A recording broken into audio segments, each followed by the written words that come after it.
runtii meel daran bay gashay ilaa hadda noo muuqato meel aanu nabad kaga wada hadli karno waxaan aad iyo aad ula yaabanahay ragga garaabaya ee maanta leh cergaaba wax laga sameeyay ama ka cabanaya annaga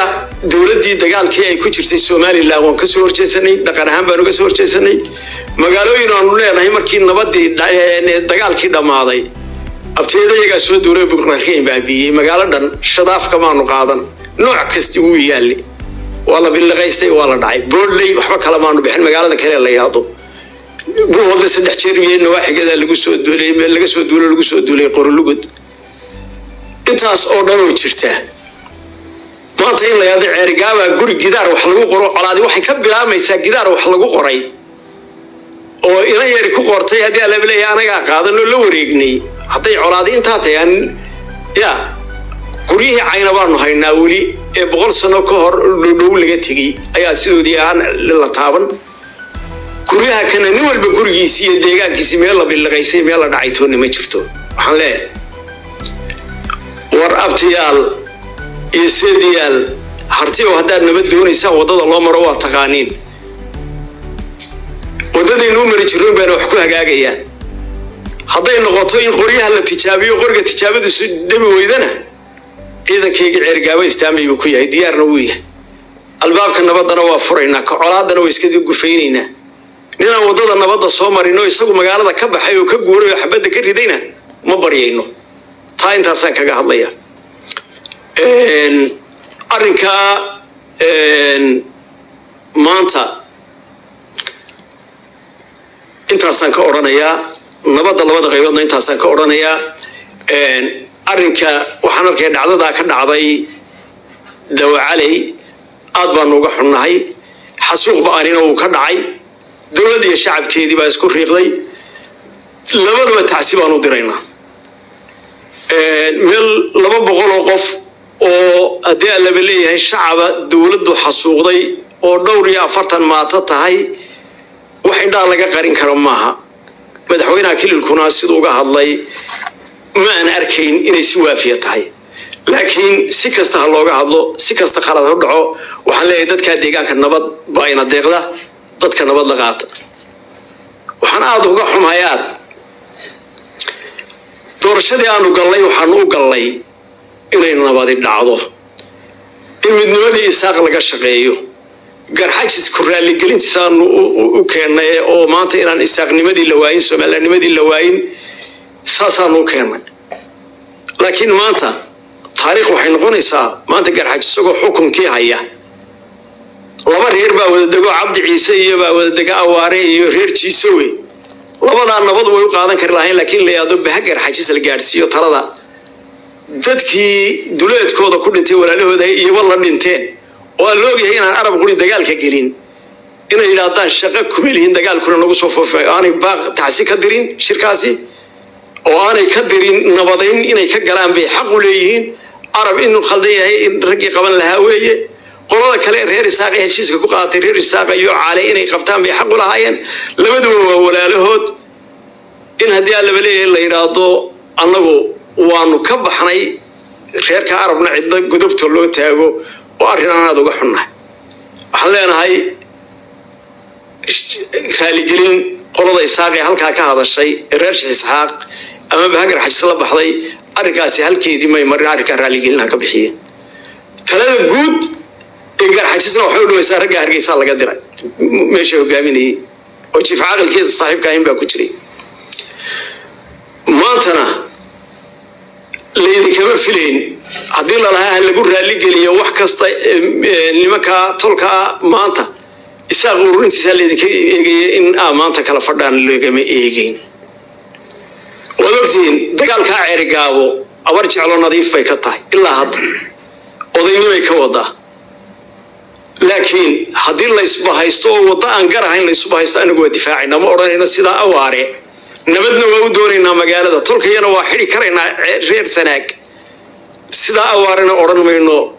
beri tullah anagu ma oranayno inta hadda ka gudbo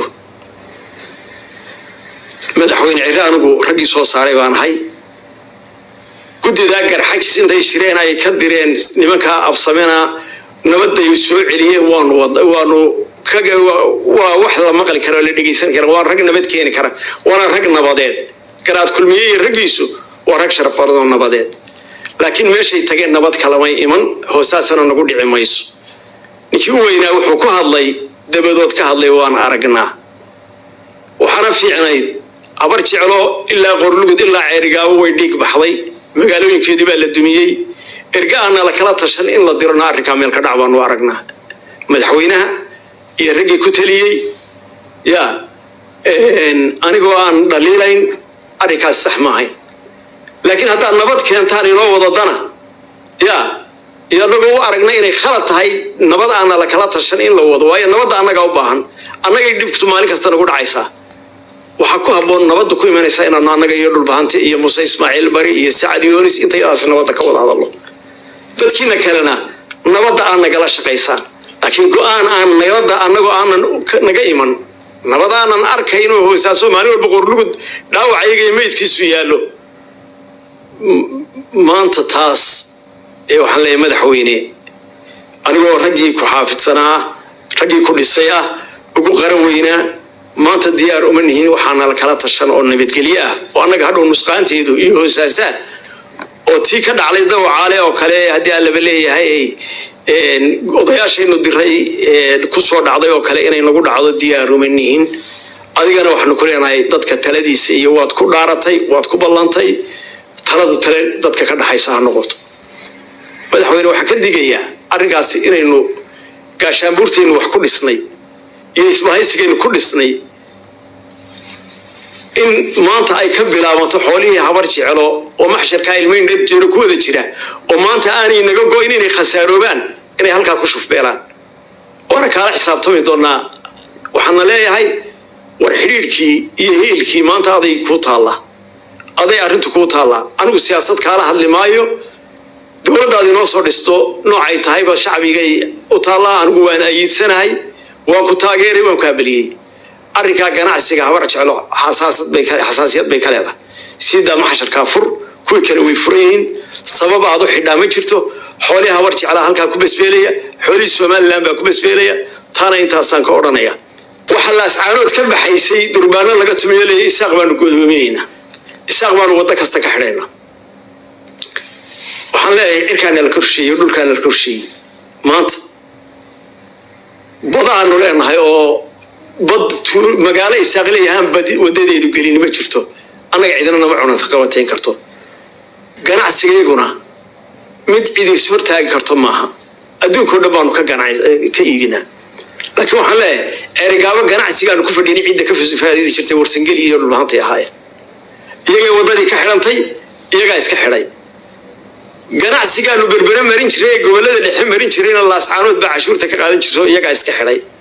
warninkii wadooyinku iska xidhmay dhaqaaluhu ka xidhmay annaga miisaaniyadeeduna isma dhimin dhaqaalahaygu isma dhimin ninkii wadooyinku ka xidhmeen hadduu ku faanayo iidoor baan albaabada ka xidhaya oo garaad jaamac garaad cali yidhi waxaan soo xidhayaa meesha la yidhaahdo iidoor baan go'doominayaa waxaan leeyahay horaa dagaaladaas oo kale loo soo mari jireen ilaa daraawiish isbahaysi ninkii reer hawd wuxuu yidhi gabay buu tiri nagaha asaydada guryaha kama idlaadaane afartii walaalaa mid baa ooryaha u hadhee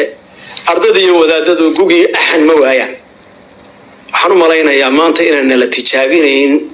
in albaabada nala ka xidho Soomaaliland baaba nala ka saaraan Itoobiya qaxooti ku noqonay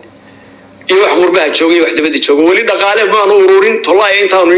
wali wixii dagaal la socday waxa rag qaaraanka ka dhalmaaday ee abtiyaday dhaqaalo ka dhamaaday dibadda hal qaaraana dibadda dagaal ugu man furin ganacsatada iyada kamaanu qaadin dadkayga guduhuna ganacsigoodii bay ku jireen dadka dibaddana lacagta waa maraxday waxaan leeyahay or nabad baa ina wada deeqdee annagu maanta dadka warwaraya colaad baa ciidin ku haysa maanta aanu dawlad leenahay annaga baastoolad haysan baa la yidhi aan dalka ka tirtiro oo wixii daanta u joogana berbera soo joogana absame iyo hala dejiyay dawladda Maxamed Siyaad Barre iyo Oromo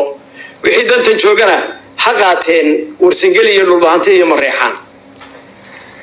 waxaa soo dhamaan walaal ka noqonay shalay xalay dhalay ka noqonay waayo arag u nahay u soo joognay raggeygii gobasha ceerigaabo dhigay iyadoo hantidayadii aanay mid noo noqon reer ceerigaabo raggii ganacsiga ah nin dambe oo ganacsi ku noqday ma jiro maxasaysatay noqdeen hantidayadii ceerigaabo iyo burco lagu dhacay tijaarteedii hore magaca lahayd aanay waxba ka hadhin ceerigaabo 10 nin ee ka nool raggii 93gii gobasha dhigay ceerigaabo ee dilay dhigay ceel qoxle ee dhigay awrbogays baan ka mid ahay anigu waxaan leeyahay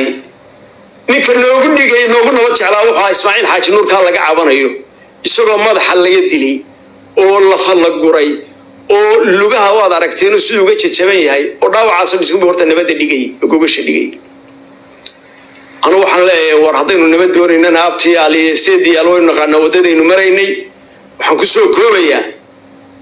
maanta horena gala dagaalka lagu iclaamiyo dagaal baabtiyaday qaateen geeyad wali kamay digin dhulbahante warsagelina wuu qaatay 2 bilood oo urursiya oo guddi loo sameeyay oo dagaal buu qaatay oranaguna erigaabana waa joognaa waxna waa urursanayna wallahi wadadii nabaduna nagama lumin wallahi inaanan marna nabad waxaan hayn wax lagu gaariyo ogeyn raggeygii diidanaa baan nahay laasxaanood in dagaal lagu qaado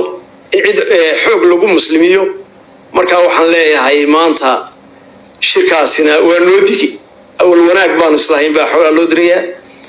waxayna ku haboon warsangeli waxaan u soo jeedin lahaa waranagu daarnaydu kuma haysano dooxa aleediina ma haysano